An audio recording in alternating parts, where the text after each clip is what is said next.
Durante séculos, mulheres foram silenciadas, não por acaso, mas porque ousaram existir, pensar e lutar. Caça às bruxas.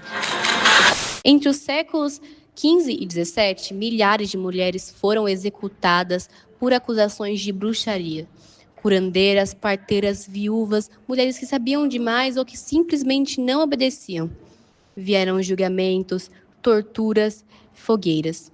Entre elas estava Joana d'Arc, uma jovem que liderou exércitos e acabou sendo condenada como herege e queimada viva. Quando mulheres tinham voz, diziam que era feitiçaria.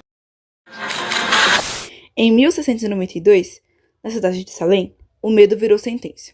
Acusações sem provas levaram mulheres à prisão, à tortura e à morte. Não era sobre bruxas, era sobre controlar mulheres. No século XX, mulheres começaram a exigir algo básico, o direito de votar.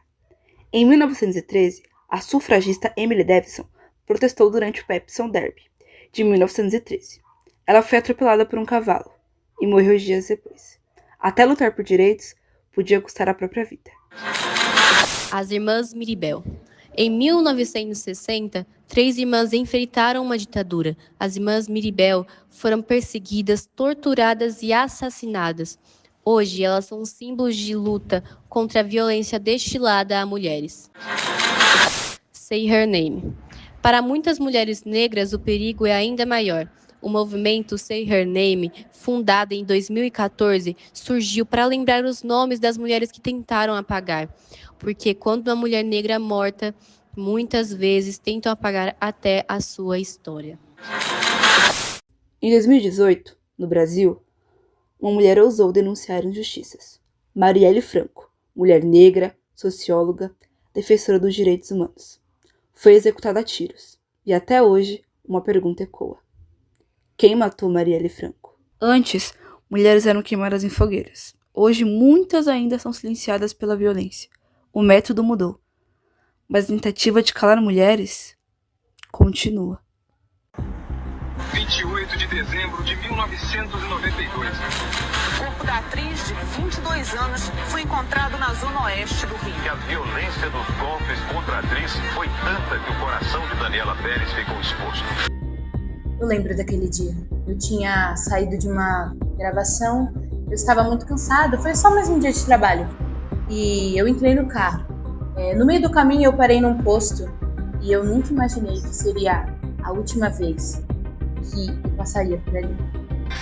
Assassinada no Rio, a atriz Daniela Pérez, a Yasmin, da novela De Corpo e Alma. Ela saiu de uma gravação às 9 horas da noite de ontem. O corpo da atriz, de 22 anos, foi encontrado na zona oeste do Rio. A polícia já tem um suspeito, o ator Guilherme de Pádua, o Bira da novela, que faz o papel de um apaixonado por Yasmin. E ele veio, se aproximou, e eu, no primeiro momento, eu não estranhei, porque era alguém que eu conhecia. Era alguém do meu convívio, alguém que me via todos os dias. Mas, depois de um tempo, as investigações mostram que eu não tive tempo de reagir. Foi muito rápido. Eu fui colocada no carro. Eles me colocaram no carro contra a minha vontade. E depois de muito tempo, eles me levaram para muito longe, muito longe. E eu fui agredida várias vezes. E eu lutei muito, mas eu não consegui, não foi o suficiente. O corpo da atriz foi encontrado no matagal, numa rua deserta da Barra da Tijuca, zona oeste do Rio. Estava ao lado do carro que ela dirigia. Daniela Pérez tinha saído de uma gravação no estúdio. Foi morta com 2 facadas no tórax e uma no pescoço. E o mais chocante é que não era um estranho, era alguém do meu convívio. Era alguém que eu conhecia, alguém que eu via todos os dias. E mesmo assim, ele decidiu acabar com a minha vida.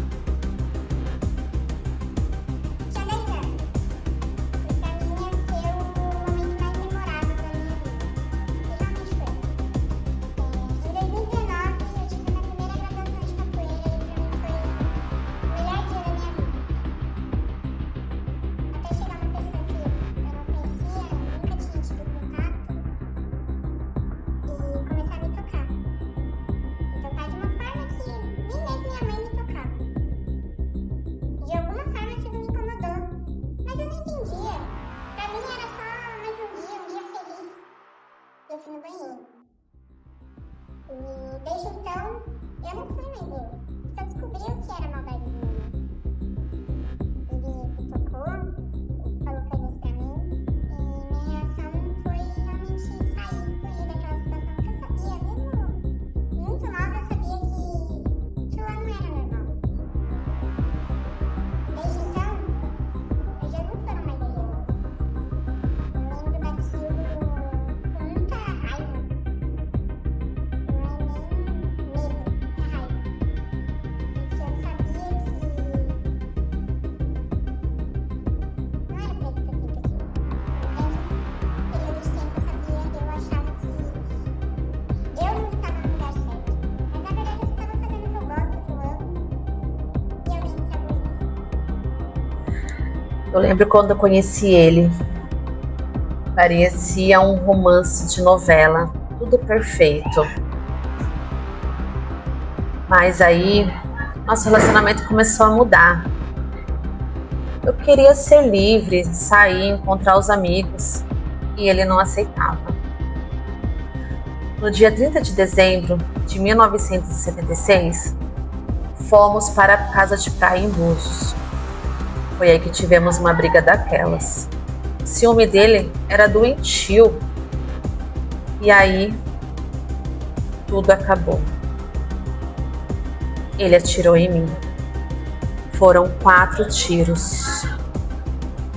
A minha vida acabou ali. No julgamento, tentaram explicar por que tudo aconteceu. E a explicação foi que ele fez isso para defender a honra dele. Que honra!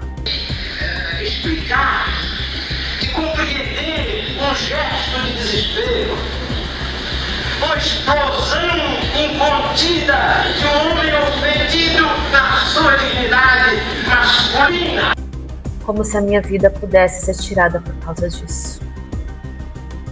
Quando eu tinha 13 anos, eu me relacionei com um cara mais velho que eu. No começo ele era um príncipe comigo, era tudo super tranquilo, só que do quarto mês em diante, ele foi ficando mais agressivo. Ele não me deixava sair sozinha de casa, ele fazia questão de me buscar na escola, sendo que a minha escola era menos de 5 minutos da minha casa, ou muitas vezes me levar, porque ele falava que não queria que nada acontecesse comigo. E eu acreditava, porque era meu primeiro relacionamento, então eu pensava que ele estava certo, por ele ser mais velho por ser o meu primeiro relacionamento. Só que aí teve uma situação que a gente estava lá na casa dele, e aí ele discutiu com a mãe dele, ficou com muita raiva, e quando ele foi dar um soco no portão quando a gente estava saindo, ele bateu um soco em mim. E aí eu percebi que alguma coisa não estava certa, só que eu também não dei muita voz, porque fora dessa situação ele nunca estava bem. Então, pra mim, tudo certo. E aí, ele foi ficando mais possessivo, ele tinha ciúmes que não tinha nada a ver, que não tinha nexo, e ficava disputando em mim. Ele fazia coisas que eu também não podia falar. Se eu tivesse ciúmes dele, eu estava errada, mas ele podia ter ciúmes possessivos de mim.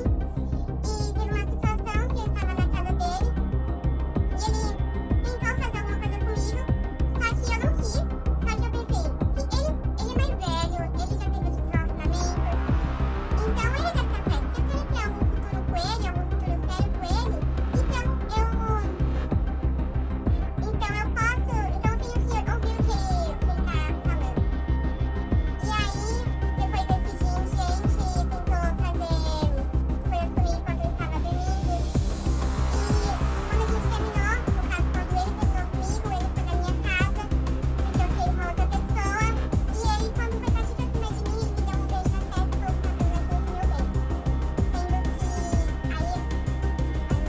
Sendo que aí eu percebi que ele tinha alguma coisa errada. Como é que você está se bancando aqui no Rio? Quem te dá o dinheiro? Como é que chega isso?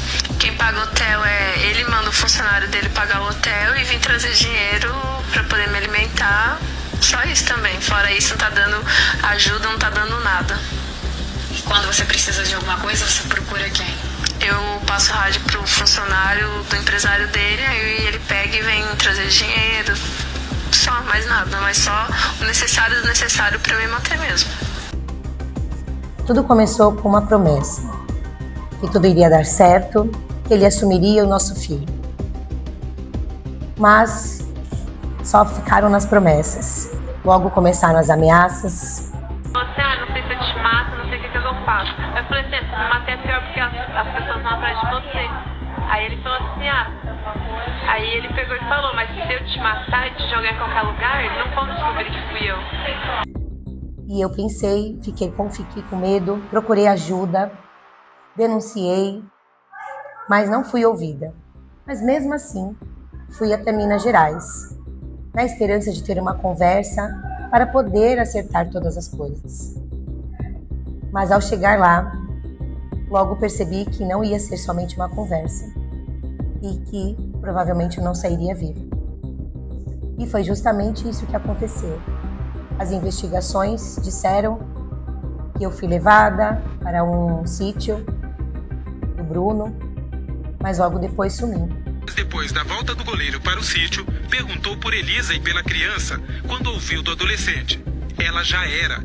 Em seguida, Bruno teria dito: acabou esse tormento. Sérgio diz que perguntou se não era melhor ter resolvido isso na justiça. E Bruno teria respondido: já tá feito, cara. E o meu corpo nunca foi encontrado.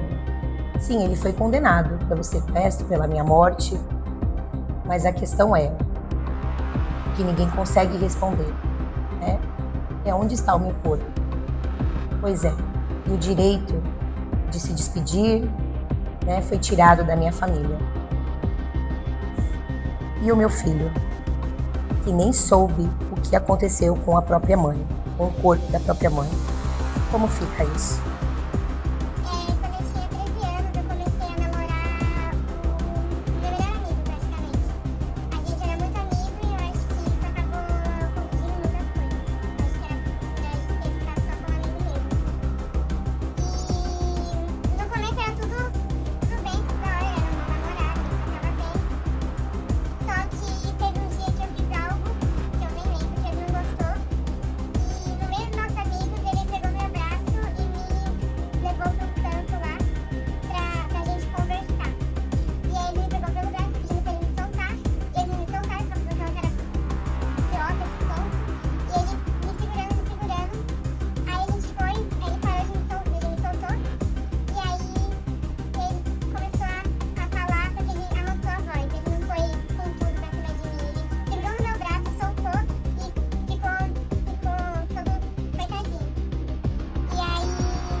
Super bravo e foi no lugar onde ele queria lá comprar não sei o quê.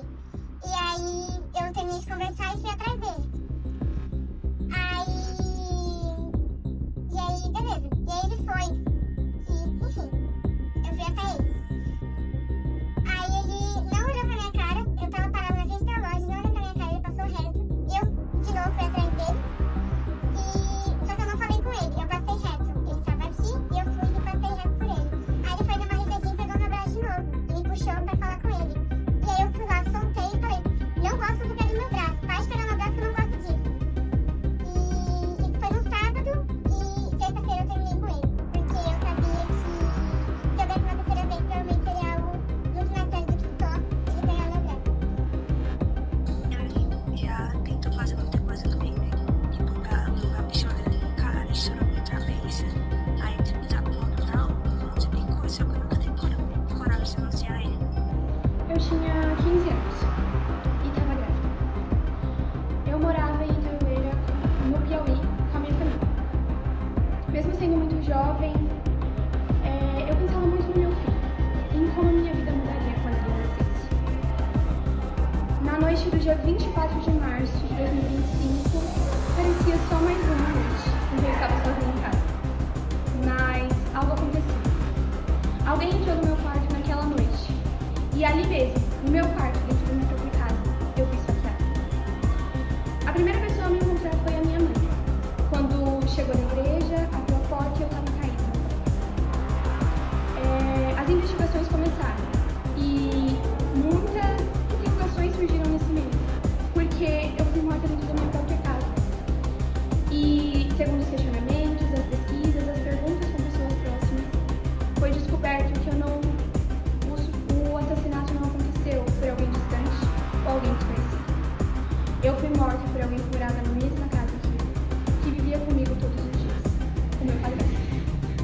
Ele foi preso e julgado não apenas por um crime, mas por dois. Ele não apenas acabou com a minha vida, mas ele matou a vida de quem estava dentro de mim. Eu tinha 15 anos e, antes mesmo de conhecer meu filho, eu fui morta.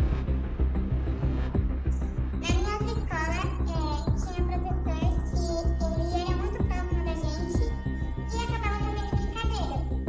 Só que eu e as minhas amigas não entendia até onde essas brincadeiras estavam passando dos limites.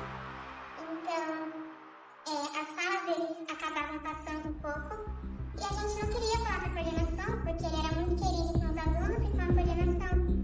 Então, quem iria acreditar na gente? Então, isso é mais um aviso para a gente entender que nem na escola nós estamos seguros, então, em nenhum lugar nós estamos seguros. No começo, tudo era bem. Ele era muito carinhoso comigo. A gente tinha metas, tinha sonhos, tinha muitos objetivos. Ele sempre me falava que era o amor da vida dele. Mas ao decorrer do tempo, ele foi mudando, foi perdendo o carinho que tinha por mim. Sempre queria me bater. Toda discussão que a gente tinha, ele levantava a mão para mim. Mas ele sempre me pedia desculpas depois. Trazia chocolates, trazia flores. E no final, eu sempre acreditava, porque no final, eu amava ele. No dia 22 de julho, na madrugada, a gente começou a discutir. Por um motivo besta, como sempre. Mas eu achei que a gente ia se resolver. A gente sempre se resolvia. Mas foi diferente. As câmeras do prédio registraram eu sendo agredida, eu sendo escapado. No elevador, no estacionamento, eu tentei escapar. Quando a gente chegou em casa, eu achei que tudo ia passar, mas não passou. Segundo investigações, eu fui morta asfixiada. Tentaram fazer, parece que eu cometesse suicídio, ao jogaram meu corpo do quarto andar. Mas tinha provas, tinha vídeos, tinha todas as provas possíveis para descobrirem que eu não cometi suicídio. Eu não cometeria suicídio. E mais uma vez, eu fui vítima de uma coisa que está cada vez crescendo mais, o feminicídio. E eu entendi que o que vivemos dentro de casa, que começa com uma desculpa, começa com tapa e depois termina com uma desculpa, termina em feminicídio. Tudo começou quando eu tinha 12 anos e a gente acabou indo para uma festa da firma da minha mãe. E por coincidência a mãe dele trabalhava no mesmo lugar e a gente acabou se conhecendo. Ele me mandou mensagem depois falando que a mãe dele trabalhava junto com a minha e a gente acabou começando a conversar e a gente começou a começar a ficar. E quando a gente começou a ficar, os comportamentos foram: ai, você é muito bonita, ai, você não precisa se arrumar tanto. E com o tempo eu não podia usar roupa que marcasse meu corpo, eu não podia fazer cabelo, eu tive meu alongamento, eu não podia mais usar brinco, não podia usar corrente. Teve uma vez que ele me trancou em casa porque eu tava com uma calça que era rasgada no joelho. Então, qualquer forma que mostrasse meu corpo pra ele ficava bravo.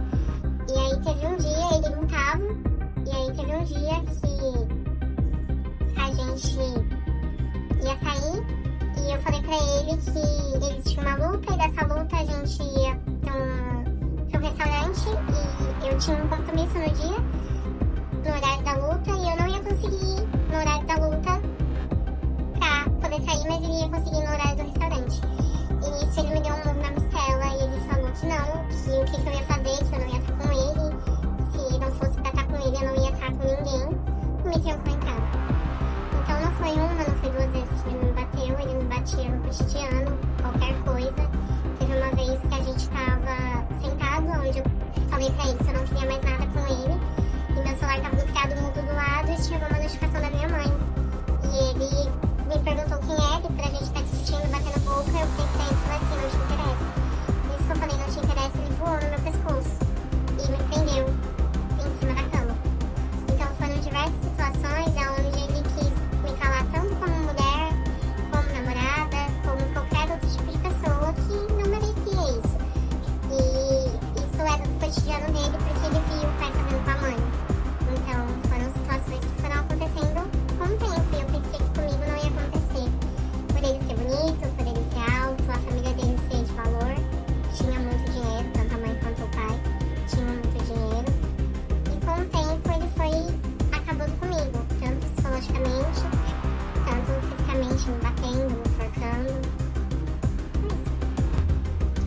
nome é Bruna, tenho 36 anos.